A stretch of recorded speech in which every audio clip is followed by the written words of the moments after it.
Hi friends, तो आज हम फाइनेंशियल मैनेजमेंट को फिर से कंटिन्यू करेंगे।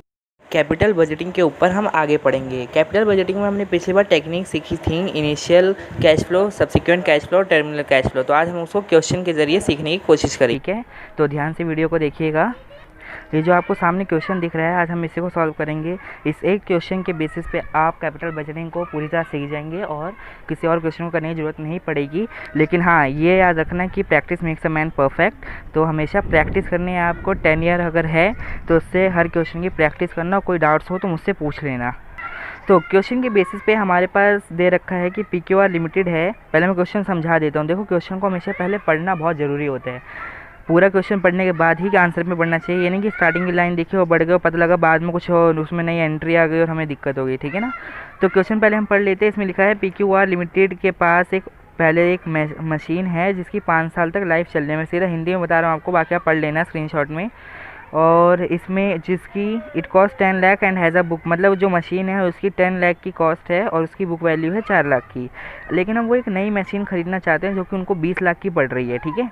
अगर वो उस मशीन को ख़रीद लेते हैं तो वो 5 लाख से ज़्यादा अर्निंग कर पाएंगे। जितना अर्निंग अभी अगर 100 रुपये करने हैं तो उसमें 5 लाख प्लस हो जाएगी उनकी अर्निंग में। ठीक है। जो नई मशीन है उसकी लाइफ 5 साल की है और 5 साल के आखिर में उस नई मशीन की वैल्यू सिर्फ 2 लाख रुपए बचेगी।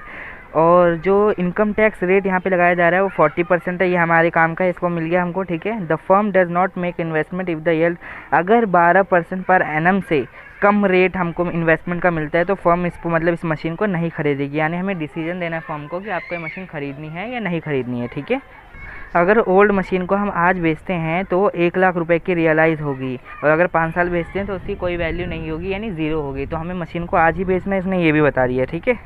चलो क्वेश्चन को कंटिन्यू करते हैं। तो सबसे पहले हम इसमें क्या निकालेंगे, इनिशियल कॉस्ट निकालेंगे। क्योंकि नई इनिशियल कॉस्ट में देखो हमको नई मशीन का कॉस्ट कितना दे रखा है, 20 लाख दे रखा है। वो हमने एज इट इज़ लिख दिया। ठीक है। अब इसमें कुछ प्लस माइनस हो सकता है। ओके। तो अब हमारे पास जो न्यू कॉस्ट आ चुकी है 20 लाख की, इसमें से हम लेस करेंगे हमारी स्क्रैप वैल्यू। स्क्रैप वैल्यू किस चीज़ की, जो हमारी ओल्ड मशीन थी उसे हम अभी बेचेंगे। अच्छा, न्यू मशीन जो है उससे तो आप खरीदते बेच नहीं दोगे। हम यहाँ पे इनिशियल कॉस्ट निकाल रहे हैं। इनिशियल कॉस्ट हमारी 20 लाख है कि हमें वो मशीन 20 लाख की पड़ेगी। इसमें कोई इंस्टॉलेशन एक्सपेंसेस दे नहीं रखे, वरना हम उसे ऐड कर लेते। अब यहाँ पे हम अगर पुरानी मशीन को तो बेचेंगे ही ना, तो पुरानी मशीन से जो हमें इनकम जनरेट होगी वो हम इसमें से माइनस करेंगे। तो इनकम कितनी जनरेट हो रही है, बुक वैल्यू है जो हमारी ओल्ड मशीन की वो 4 लाख है। देखो नीचे क्वेश्चन ऐड कर रखा है ताकि कोई दिक्कत ना हो। तो 4 लाख हमारी ओल्ड मशीन की वैल्यू है। तो क्या हम उतना ही वैल्यू माइनस करेंगे? बिल्कुल नहीं। देखो एकदम लास्ट में क्या लिखा है, will realise 1 lakh if sold today, यानी कि 1 लाख रुपए ही हमारे को रियलाइज़ हुआ अगर हम मशीन को आज बेच दें। ठीक है। अच्छा, अब एक बात बताओ, मैंने एक कॉन्सेप्ट समझाया था। अगर हम कोई मशीन को बेचते हैं या किसी एसेट को बेचते हैं तो अगर हम जितने की हमारी एसेट है उससे ज़्यादा में बेचते हैं तो हमें इनकम जनरेट होती है जिस पे हमें टैक्स देना पड़ता है। और अगर जितने की एसेट है और उससे कम वैल्यू में बेचते हैं तो हमें सब्सिडी मिलती है, यानी कि गवर्नमेंट हमें उतने ही टैक्स की बचत देती है। तो यहाँ इस केस के अंदर जो हमारे पास क्वेश्चन गिवन है इसमें हमारे पास बुक वैल्यू तो मशीन की 4 लाख थी। देखो 10 लाख मैटर नहीं करता हमारे लिए। ठीक है। बुक वैल्यू मैटर है। अगर बुक वैल्यू नहीं गिवन होती तो हम 10 लाख मानते हैं। ठीक है ना। तो बुक वैल्यू 4 लाख है लेकिन हमने रियलाइज़ करा सिर्फ 1 लाख रुपीज़, यानी 3 लाख का लॉस हो गया। अब 3 लाख का लॉस हो गया तो भैया हम जैसे टैक्स देते हैं तो टैक्स की सब्सिडी भी तो मांगेंगे। तो सब्सिडी मांगते हुए हम 3 लाख पे सब्सिडी गवर्नमेंट से लेंगे तो टैक्स रेट 40% है। तो 3 लाख का 40% हो गया आपका 1,20,000। ठीक है। कैलकुलेशन मैंने सामने देखा रखी है, अच्छे से देख लो, समझ लो। तो यहाँ पे हमारी फाइनल इनिशियल कैश आउटफ्लो जो है वो आ जाएगा 17,80,000, 17,80,000। ठीक है ना। यहीं पे हमारा काम खत्म। इनिशियल कॉस्ट में हमारे पास और कोई एंट्री नहीं है। नेक्स्ट आ जाओ। नेक्स्ट हम देखेंगे अब हमारा subsequent cash inflow. Subsequent cash inflow आपको पता है कि ये रिकरिंग नेचर का है। याद रखना, subsequent cash inflow recurring nature का है और टर्मिनल कैश इनफ्लो और हमारा इनिशियल कॉस्ट सिर्फ 1 टाइम है। ठीक है ना। ये कुछ मेजर बातें हैं जो कि अगर हम याद रखें तो आगे कोई सा भी क्वेश्चन आ जाए हम उसे कॉन्सेप्चुअल वाइज उसे क्रैक कर सकते हैं। ठीक है। तो नेक्स्ट हमारा सब्सिक्वेंट कैश इनफ्लो में सबसे पहले हमें देखो यहाँ पे या तो सेल गिवन होती है या तो आपको यहाँ पे अर्निंग दे रखी है कि कितनी इनकम जनरेट होगी। अगर हम इस मशीन को लेते हैं तो हमारे पास जो है एक्सेस इनकम आ रही थी वो है 5 लाख रुपीज़, तो हम उसी को यहाँ पर लेंगे, ठीक है ना। अगर सेल होती तो हम सेल को लेते हैं, क्योंकि हमें देखना है ना अर्निंग, सेल भी तो हमारी अर्निंग ही होती है, उसमें से एक्सपेंस माइनस करते हैं। यहाँ पर हमको डायरेक्ट अर्निंग दे दी है, अर्निंग में सब हम आगे एक्सपेंसिस को माइनस करेंगे। अब अगर हम क्वेश्चन को देखें तो हमारे पास किसी भी तरह का कोई एक्सपेंस नहीं दे रखा है, तो यानी कि सिर्फ 5 लाख हमारा एग्जैक्ट वैल्यू आ जाएगा। गलत, बिल्कुल गलत। यहाँ पे एक हिडन एक्सपेंस है हमारा, जो कि अभी हमको दिख नहीं रहा लेकिन है, वो है हमारा डेप्रिसिएशन। डेप्रिसिएशन हमारा 2,80,000 है यहाँ पे। अब आप सोचोगे ये चमत्कार कैसे हो गया, तो इस चमत्कार के लिए पहले आपको ये वर्किंग नोट देखना पड़ेगा। मैंने सामने कहा ना WN1, हमेशा हम लोग वर्किंग नोट बनाते हैं, तो उस वर्किंग नोट को देखो और समझो। अब अगर आप वर्किंग नोट को देखोगे तो पूरे साल की बात हो रही है यहाँ पे, ठीक है। जब हम न्यू मशीन को हमने ले लिया, पूरे साल हमने यूज़ किया, तो अब हम उस पर डेप्रिसिएशन लगाएंगे। डेप्रिसिएशन लगाने के 2 तरह के फॉर्मूले होते हैं, एक तो या तो डेप्रिसिएशन का परसेंटेज गिवन हो, या तो उसका एक फॉर्मूला होता है वैल्यू माइनस में स्क्रैप अपॉन में टाइम। वैसे आप सबको पता होगा, बाई चांस किसको ना पता हो, याद ना हो, तो मैंने इसलिए लिख दिया है। अब इसमें हमारे पास न्यू मशीन की वैल्यू 20 लाख थी, ठीक है, और हमारे पास न्यू मशीन की स्क्रैप वैल्यू भी दे रखी है कि आखिर में आगे 5 साल बाद हमारे पास जो न्यू वैल्यू आएगी उसकी स्क्रैप वैल्यू वो 2 लाख की हो जाएगी, ठीक है। और हमारे पास जो टाइम है वो है 5 साल का। याद रखना, हम इधर 5 साल का निकाल रहे हैं, हम सिर्फ 1 ईयर का नहीं निकाल रहे हैं। जो हमारा सब्सिक्वेंट कैश, एक सुनो, एक सिंपल बात समझो, सब्सिक्वेंट कैश इनफ्लो जो है वो रिकरिंग नेचर का होता है, वो 5 साल, 10 साल, 15 साल तक के लिए होता है, ठीक है। हम पूरे साल का कैलकुलेशन करते हैं उसमें कि पूरे साल में कितना कैश इनफ्लो हुआ हमारे बिज़नेस के अंदर, तो इसलिए हम यहाँ पे पूरे 5 साल का निकाल रहे हैं साथ में, किसी 1 साल का नहीं निकाल रहे हैं, ठीक है ना। और आगे ऐसे भी क्वेश्चन आ सकते हैं जिनमें हर एक साल का अलग अलग निकालना पड़ सकता है, लेकिन अगर आप इस क्वेश्चन को कर लोगे तो कॉन्सेप्ट बहुत आसान हो जाएगा, बहुत सिंपल तरीके से निकाल लोगे, ठीक है। तो डेप्रिसिएशन यहाँ पे इस तरीके से निकालेंगे हम, तो 3,60,000 आया नई मशीन का, ठीक है। अब जो हमारे पास पुरानी मशीन थी, तो पुरानी मशीन पे जो हमारे पुरानी मशीन पे भी तो डेप्रिसिएशन लगेगा ना, लेकिन पुरानी मशीन तो आपने पूरे साल यूज़ ही नहीं करी, पुरानी मशीन तो आपने क्या करी, बेच दी, तो उस पर तो आप डेप्रिसिएशन लगाओगे नहीं।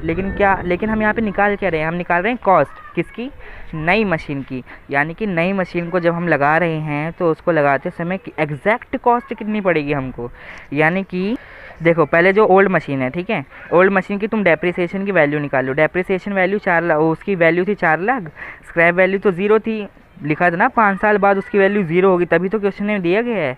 0 थी और डिवाइड बाय 5 कर दिया हमने, टाइम के डिवाइड कर दिया, तो ये आ गया 80,000, ठीक है। अब जो ये 80,000 का डेप्रिसिएशन है ये हमारा लगता ओल्ड मशीन का, ठीक है। अब जो नई मशीन है, नई मशीन का हमारे पास 3,60,000 का डेप्रिसिएशन आया, तो जो ये 80,000 रुपये यहाँ पे दिखा रहा है ओल्ड मशीन का, तो हम ये इसमें से माइनस करेंगे। किस लिए करेंगे, अगर हम ओल्ड मशीन को यूज़ कर रहे होते तो हमें ये 80,000 का डेप्रिसिएशन तो भरना पड़ता, मतलब ये हमारा एक्सपेंस तो लगता ही लगता है ना। तो हम इसे 3,60,000 यानी नई मशीन के डेप्रिसिएशन की वैल्यू से इसलिए माइनस करेंगे कि देखो 80,000 का तो हमारा लगता ही लगता, भले ही हम नई मशीन खरीदें चाहे ना खरीदें। मशीन नहीं खरीदोगे नई वाली तब भी 80,000 लगेगा, और जब मशीन खरीद रहे हो नई वाली तब उसकी वैल्यू तो उसमें से माइनस करोगे ना। मैं इसके लिए एक एग्जांपल देता हूँ ताकि तुम्हें समझ में आए। देखो एक कुरकुरे का पैकेट है, ठीक है, एक 10 रुपये वाला कुरकुरे का पैकेट है, एक 20 रुपये वाला कुरकुरे का पैकेट है। मेरी मम्मी ने मुझे 10 रुपये दिए, कहा कि 10 वाला कुरकुरे ले लो, ठीक है।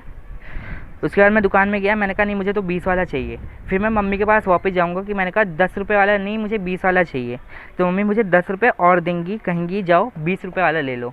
तो उन्होंने मुझे 20 वाले के लिए सिर्फ 10 रुपये एक्स्ट्रा क्यों दिए बाद में, क्योंकि ऑलरेडी मेरे पास 10 रुपये थे, समझ गए ना। तो इसके लिए मेरा कहने का मतलब है कि जब मेरे पास ऑलरेडी 80,000 रुपये लगने थे तो मैं सिर्फ न्यू कॉस्ट मशीन जो नई मशीन है उसकी कॉस्ट देख रहा हूँ कि आखिर नई कॉस्ट क्या लगेगी। मेरा एक्सपेंस कितना 80,000 के लिए तो मैं ऑलरेडी प्रिपेयर था, मैं ये देखना चाहता हूँ मेरी नई कॉस्ट कितनी लगने वाली है। यहाँ पे मेरी 2,80,000 रुपये की डेप्रिसिएशन है जो कि एडिशनल लगेगा, 80,000 तो मैं ऑलरेडी रेडी था, ठीक है। तो याद रखना ऐसा कोई केस हो जहाँ पे तुम्हारे पास ओल्ड मशीन बेच रहे हो और नई मशीन ले रहे हो तो उसमें नई मशीन के डेप्रिसिएशन से ओल्ड मशीन के डेप्रिसिएशन की वैल्यू को माइनस कर देना है। तो ये जो 2,80,000 है ये हमारा डेप्रिसिएशन उसमें से माइनस हो जाएगा, जो भी हमारी अर्निंग थी 5 लाख की। जब हमने डेप्रिसिएशन को माइनस करा तो हमारे पास आ गया अर्निंग बिफोर टैक्स, टोटल 2,20,000, ठीक है ना। उसके बाद हम इसमें टैक्स माइनस करेंगे, टैक्स माइनस करने के बाद टैक्स 40% दे रखा है, सिंपल सा 88,000 हमने माइनस कर दिया, हमारे पास प्रॉफिट आफ्टर टैक्स यानी नेट प्रॉफिट हमारे पास आ गया 1,32,000। लेकिन क्या ये हमारा कैश इनफ्लो है? बिल्कुल नहीं, क्योंकि डेप्रिसिएशन तो नॉन कैशेबल आइटम है। तो हम इसे दोबारा प्लस करेंगे। कॉन्सेप्ट मैं ऑलरेडी समझा चुका हूँ। अगर अभी भी थोड़ा क्लैरिफिकेशन नहीं है तो पुरानी वीडियो से एक बार जाके फिर से देख लो सही से, ठीक है ना। तो डेप्रिसिएशन हमारे यहाँ पे ऐड कर लेंगे, हमारे पास टोटल सब्सिक्वेंट कैश इनफ्लो इन 5 ईयर्स आ जाएगा 4,12,000। ओके।